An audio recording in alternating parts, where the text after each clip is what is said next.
বাংলাদেশের পর্যটনের মানচিত্রে যে নামটি সবার আগে উঠে আসে তা হলো কক্সবাজার। দেশের দক্ষিণ পূর্ব অঞ্চলে অবস্থিত এই পর্যটন নগরী বিশ্বের দীর্ঘতম অবিচ্ছিন্ন প্রাকৃতিক সমুদ্র সৈকতের জন্য বিখ্যাত। প্রতি বছরে প্রায় লাখো দেশি বিদেশি পর্যটক কক্সবাজারে ভিড় জমান প্রাকৃতিক অপরূপ সৌন্দর্য উপভোগ করতে।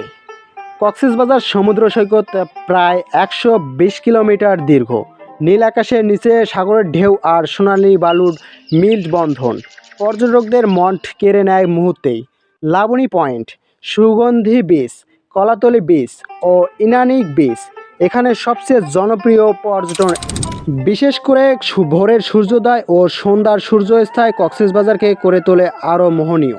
পর্যটকদের আকর্ষণীয় কেন্দ্রবিন্দুতে রয়েছে কক্সবাজার মেরিন ড্রাইভ সড়ক। পাহাড় আর সমুদ্রের মাঝ দিক দিয়ে নির্মিত এই সড়ক দেশের অন্যতম সুন্দর সড়ক হিসেবে পরিচিত।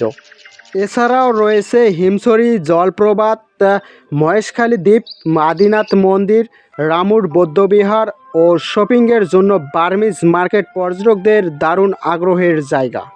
সমুদ্র প্রেমিকদের জন্য কক্সবাজারে রয়েছে নানা বিনোদন ব্যবস্থা। Speed boat, jet speed, parasailing ও নৌভ্রমণ পর্যটকদের রোমাঞ্চের নতুন অভিজ্ঞতা দেয়।